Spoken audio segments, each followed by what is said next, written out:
साथ बहुत बड़ा छल हो चुका है, क्योंकि तुम्हारे दूसरे युवराज आनंद सिंह भी तुमसे बिछड़ चुके हैं। नहीं, ये नहीं हो सकता। तुम लोग आगे जाकर महायोद्धा अभिमन्यु को तलाश करो। संग्राम सिंह, तेज सिंह, चलो।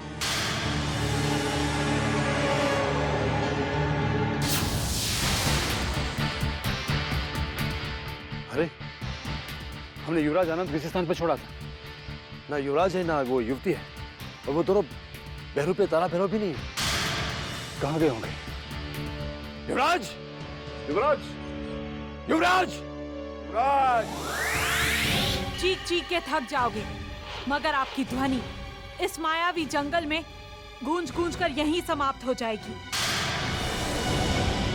क्योंकि तुम्हारा युवराज अब तुमसे बहुत दूर जा चुका है।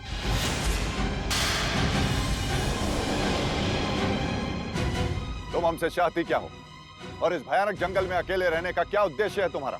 उन मनुष्यों को भटकाना मेरा लक्ष्य है जो मानवता के शत्रु हैं। किंतु मैं सच्चे और निर्दोष मनुष्यों को सही मार्ग भी दिखाती हूँ, क्योंकि मृत्यु के पश्चात भी इस मायावी जंगल में भटकती हुई एकाकी जीवन बिता रही हूँ।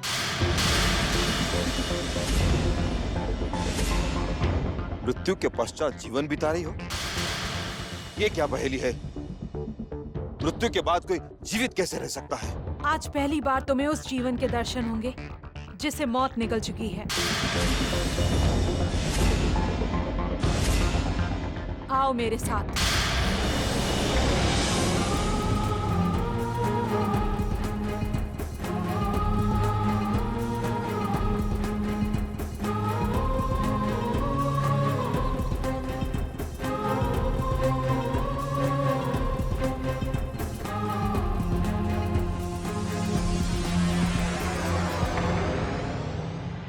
ये देखो, कावेरी कितनी चैन की नींद सो रही है, और इसकी आत्मा भयानक जंगलों में भटक रही है।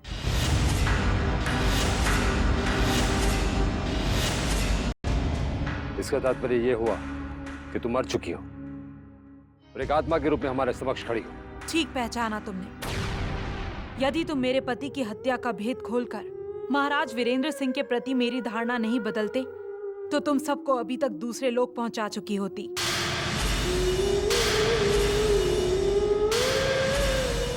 अब शीघ्र बताओ, युवराज आनंद सिंह इस वक्त कहाँ हैं? और कौन उन्हें अपने साथ भटका कर ले गया है?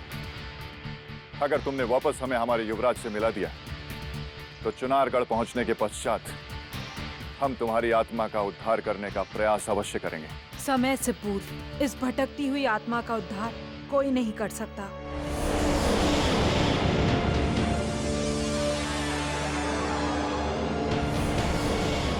किंतु मैं तुम्हारी सहायता अवश्य करूंगी।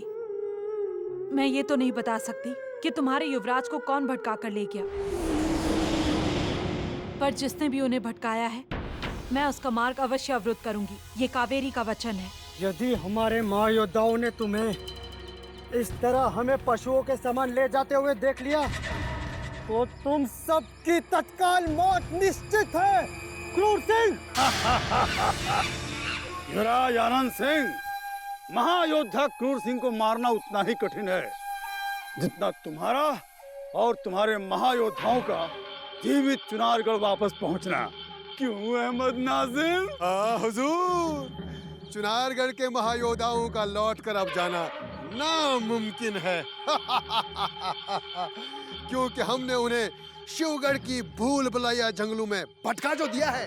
हुजूर, सारी दुनिया जानती है, शिवगढ़ के तिलिस्म में एक बार कोई फंस गया तो जिंदगी भर वापस निकलना नामुमकिन है। हुजूर, चुनारगढ़ के दोनों युवराजों की जिंदगी पर बस अब आपका हक रह गया है। हम जानते हैं नाजिम कि पूरी स्थिति पर हमारा नियंत्रण है।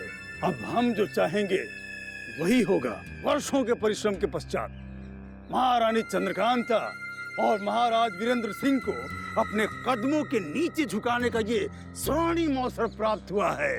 अब हम अपने एक एक अपमान का गिन गिन कर प्रतिशोध लेंगे, गिन गिन के। चुनारगढ़ के छोटे युवराज का जीवन अब चंद समय के लिए रह गया है, क्योंकि महाराज शिवदत्त के आने से पूर्व ही इसके जीवन का अंत कर दिया जाएगा। लेकिन मुझे ये समझ में नहीं आया कि आप इस युवराज को कब और कैसे मृत्यु दंड देंगे। कोमलिका, हमारे शैतानी मस्तिष्क के अलावा ये और कोई समझ भी नहीं सकता है। हम इस युवराज को मृत्यु दंड देंगे, अवश्य देंगे, किंतु अभी नहीं।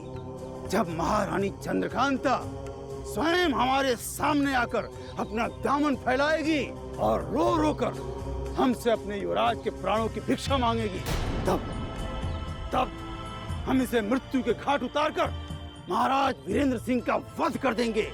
तत्पश्चात चुनारगढ़ के साथ साथ महारानी चंद्रकांता पर भी बड़ी सरलता से हमारा अधिकार हो जाएगा।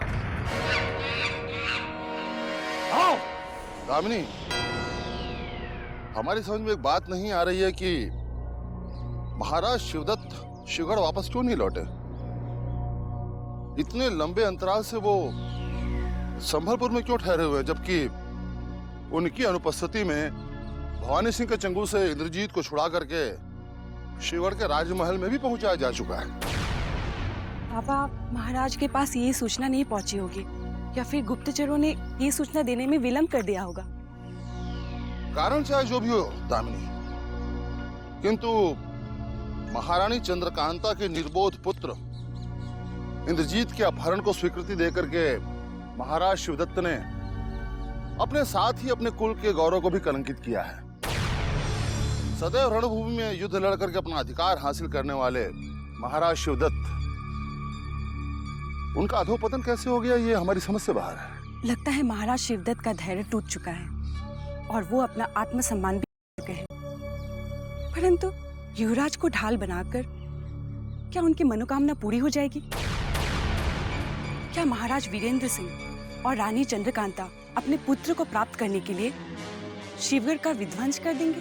विनाश काले विपरीत बुद्धि, ऐसा कहा गया है कि जब मनुष्य का विनाश काल आता है तो वो उचित अनुचित में अंतर करना भूल जाता है, और यही कुछ महाराज शिवदत्त के साथ भी हो रहा है।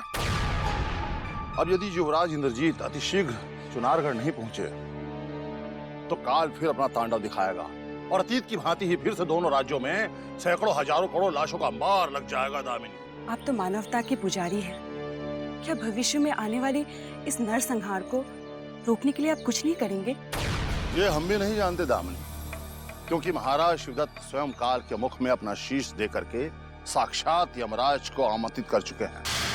अब पता नहीं महाराज वीरेंद्र सिंह का रक्त से लिखा हुआ संदेश शिवगढ़ पहुंचा अथवा नहीं, और उस संदेश को पढ़ करके शिवगढ़ में पता नहीं कितने महाबली योद्धा रक्त बहाने हेतु साक्षात खड़े हो जाएंगे।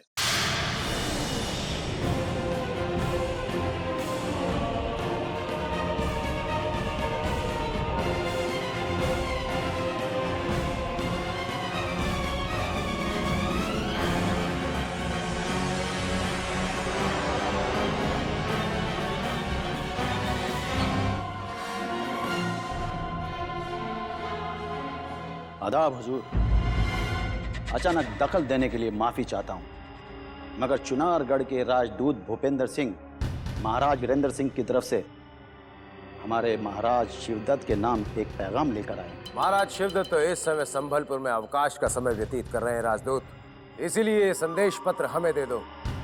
हम शत्रु महाराज का संदेश हमारे महाराज तक पहुंचा देंगे। क्षमा कीजिए भवानी सिंह जी, महाराज शिवदत्त के अलावा ये संदेश पत्र मुझे और किसी को देने की अनुमति नहीं है।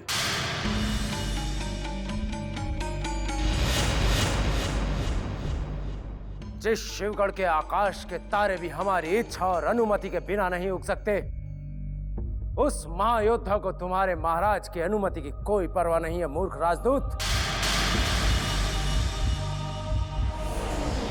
देखते हैं शत्रु महाराज ने हमारे महाराज के लिए क्या संदेशा भेजा है। महाराज शिवदत्त, आपको कैसे संबोधित किया जाए ये हमारी समझ में नहीं आ रहा है, परंतु यदि ये पत्र पढ़ते ही आपने हमारे युवराज इंद्रजीत सिंह को सम्मान पूर्वक स्वतंत्र नहीं किया और यदि उनके शरीर पर सुई की नोक चुभाने का साहस भी किया तो हमारी लाखों तलवारें अपने मयानों से बाहर निकलकर शिवगढ़ की सेना के सीने में उतर जाएंगी। महाराज वीरेंद्र सिंह,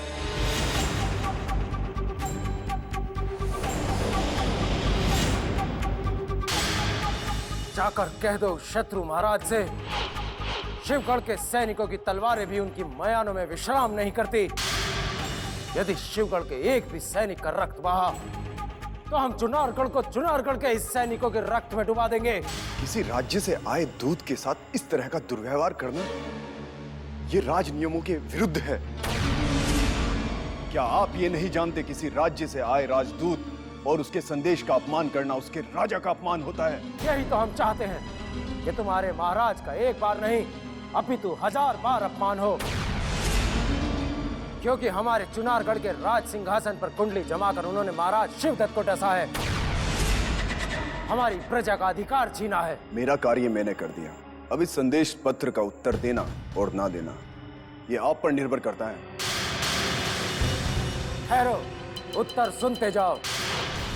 एक अबोध युवराज को अगवा करने जैसा घृणित और तुच्छ कार्य चक्रवर्ती सम्राट महाराज शिवदत्त नहीं अपितु चुनारगढ़ में रहने वाले कायर करते होंगे। जाकर दे दो अपने महाराज को भवानी सिंह का यह संदेश कि यदि उन्होंने तत्काल महाराज शिवदत्त पर लगाए हुए आरोप की क्षमा याचना नहीं मांगी तो हम तत्काल युद्ध का ऐलान कर देंगे।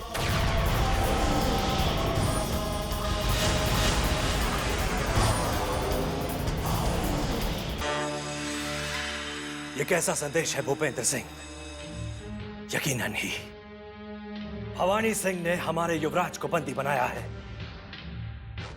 फिर आप ये क्यों कह रहे हैं कि चुनारगढ़ के युवराज शिवगढ़ या शिवगढ़ के कारागार में नहीं है? क्षमा कीजिए महाराज, ये मेरा नहीं बल्कि भवानी सिंह का कहना है। झूठ कह रहे हैं भवानी सिंह। उन्होंने हमारे युवराज को वहीं कहीं शिवगढ़ में बंदी बना के छुपा रखा है। क्या शिवदत्त भी अब छल और असत्य का सहारा लेने लग गए हैं, जो वो भी इस बात से मुकर रहे हैं? महाराज शिवदत्त शिवगढ़ में नहीं बल्कि संबलपुर में है महारानी जी। यह आपसे किसने कह दिया?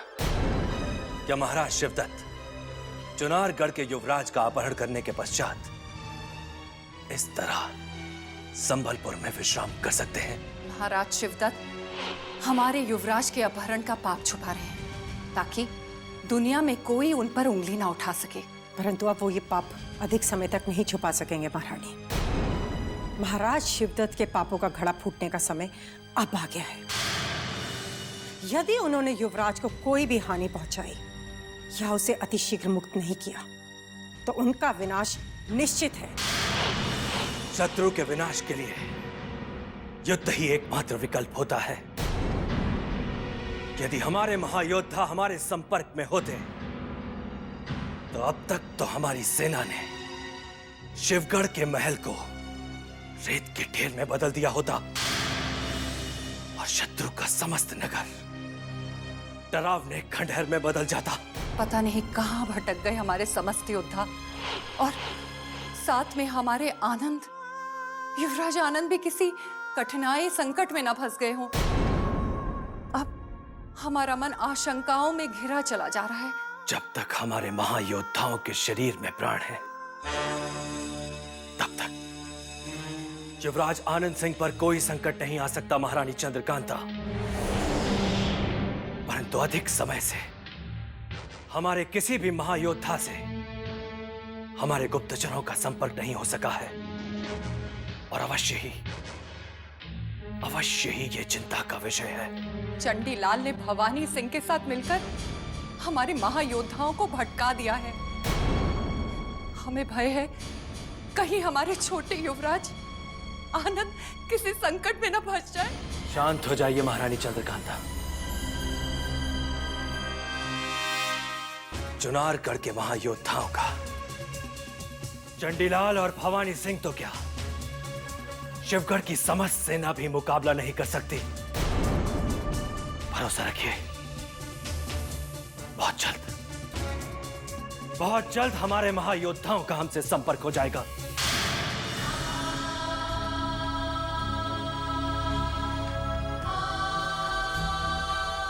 युवराज!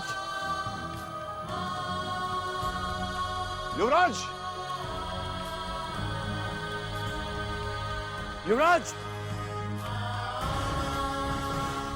युवराज! संग्राम सिंह, इस तरह हम तीनों का एक साथ आगे बढ़ना उचित नहीं है, क्योंकि इस मायावी जंगल में कभी भी कोई भी नया छल हमारे साथ हो सकता है। यदि कावेरी हमें बता देती कि युवराज आनंद को किसने अगवा किया है, तो हमारा कार्य और भी सरल हो जाता। इस तरह किसी की सहायता के लिए अपना समय नष्ट करने का कोई अर्थ नहीं है। मुझे लगता है हमें आगे बढ़ते रहना चाहिए। इस तरह हम तीनों का एक साथ आगे बढ़ना उचित नहीं है। आप सत्य कह रहे हो। यदि एक साथ हम तीनों पर संकट आ गया तो युवराज आनंद तक हम कभी पहुंच नहीं पाएंगे, क्योंकि हम एक मायावी जंगल में भटक रहे हैं। परंतु हमें करना क्या चाहिए?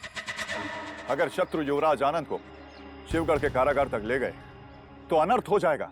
इस अनर्थ को रोकने के लिए हमें इन 3 मार्गों में अलग अलग जाकर युवराज आनंद को खोजना होगा, क्योंकि ये तीनों मार्ग शिवगढ़ में जाकर मिलते हैं और कहीं ना कहीं युवराज आनंद अवश्य मार्ग में मिल जाएंगे। परंतु परमवीर सिंह, फिर हम तीनों वापस मिलेंगे कहाँ? इसी स्थान पर।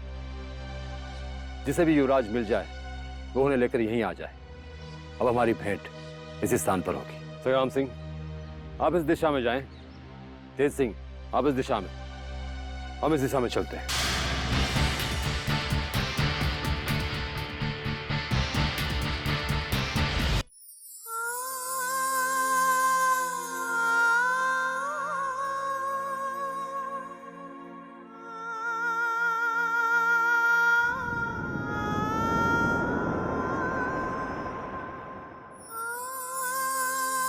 जिनके फूल से भी सुंदर मुख पर सदा मुस्कुराहट खेला करती थी, वो फूल अचानक मुरझा गया है।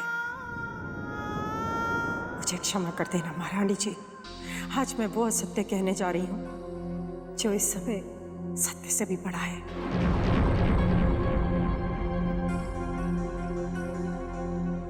महारानी जी, महारानी जी, शुभ सूचना आई है। हमारे युवराज सुरक्षित हैं। कहाँ है हमारे युवराज? कहाँ है हमारे आंखों के तारे? तुम कुछ बोलती क्यों नहीं? महारानी जी, वो हमारे महायोद्धाओं के साथ अतिशीघ्र वापस आ जाएंगे। परंतु ये तो बताओ, वो कहाँ तक पहुंचे हैं? महारानी जी, हमारे गुप्तचरों से ये सूचना अभी प्राप्त नहीं हुई है, किंतु संकट टल चुका है। आप प्रसन्नता पूर्वक अपने युवराजों के वापस आने का इंतजार कीजिए और अपनी आंखों में ये आंसू मत आने दीजिए। महारानी जी, मेरी आपसे यही प्रार्थना है। जब हमारी ईश्वर ने प्रार्थना सुन ली तो हम तुम्हारी प्रार्थना कैसे ठुकरा सकते हैं? ये देखो, युवराजों का शुभ समाचार सुनते ही हमारे होठों पे मुस्कुराहट वापस लौट आई। जब हमारे पुत्र राजमहल में कदम रखेंगे तो हम समस्त प्रजा का मुंह मीठा करवा देंगे और निर्धनों में धन लुटा देंगे। असत्य बोलकर मैंने जो पाप किया है उसके लिए मुझे दुख नहीं बल्कि बहुत प्रसन्नता है, क्योंकि महारानी जी के मुख पर वापस लौट आई मुस्कुराहट से बड़ी संसार में और कोई खुशी नहीं है।